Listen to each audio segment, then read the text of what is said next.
Bonjour à tous, bienvenue avec moi au bord de l'eau. Aujourd'hui, on va parler canne à pêche. Je vais enfin vous parler des fameuses cannes silent que j'ai eu la chance de développer avec la société Milo. Et forcément, j'espère que vous allez prendre autant de plaisir que moi j'ai pu en prendre avec et que je vais continuer à prendre avec.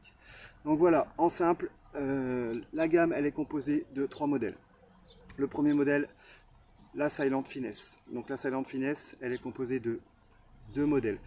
Le modèle 11 pieds en 35 grammes, le modèle 12 pieds en 35 grammes aussi. Le deuxième modèle, donc c'est les Silent V3, les basiques, qu'on appelle série V3 simplement. Donc la 11 pieds 50 grammes, la 12 pieds 60 grammes et la 13 pieds 70 grammes. Et après, on va dire la plus méchante de la gamme, comme je l'appelle, c'est la Power Feeder. Donc la 11 pieds 70 grammes, alors celle-là, une machine pour pêcher les brèmes loin en lac ou voir les carpes en carpodrome, elle est magique. Elle est puissante, elle est une action relativement parabolique quand même. J'ai pris un maximum de plaisir avec pour pêcher les brèmes, entre autres sur le lac de Pleurmel, jusqu'à quasiment 70 mètres. Et quand il n'y a pas de vent, c'est parfait. Une petite canne, hop, les poissons ils sortent de l'eau. C'est terrible. Ça, dans la série, c'est mon petit coup de cœur, parce que j'aime bien quand même les cannes courtes.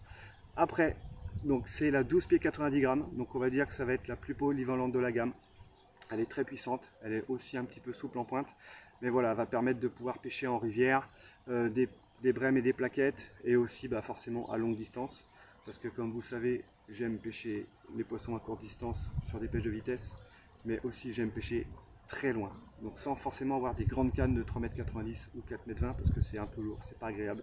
Voilà, celle-là c'est parfait pour faire ça. Là ce week-end j'ai pêché avec un petit peu de vent, j'ai pêché 68 mètres avec une cage de 40 grammes, ça partait nickel, nickel, nickel.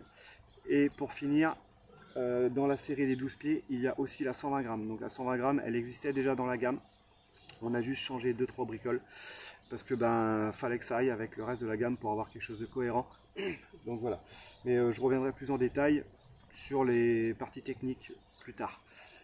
Il y a aussi donc la 3,90 120 grammes parce que pour les gens qui pêchent dans les rivières ou dans les fleuves, c'est important d'avoir des cannes un petit peu plus grandes. Et voilà, donc 120 grammes parce que ça permet de pêcher un peu loin, ça permet de pêcher un petit peu lourd aussi sans forcément pêcher très loin parce que quand il y a du courant, il faut mettre 80, 100 grammes, voire 120 grammes, voire plus, parce que on dit 120 grammes, mais s'il faut mettre 150 grammes à 20 mètres, normalement il n'y a pas de raison que ça puisse pas le faire. Mais voilà, c'est pas forcément très adapté pour ces pêches là. Donc c'est des. Je sais que Matteo, lui, il aime beaucoup la 360 et la 390 120 grammes pour pêcher en Italie les barbeaux et les carpes dans leurs rivières sauvages là. Et il m'a dit c'est exceptionnel parce que ça a vachement de réserve au talon. Donc voilà, ça contrôle les poissons comme il a envie et c'est plutôt parfait.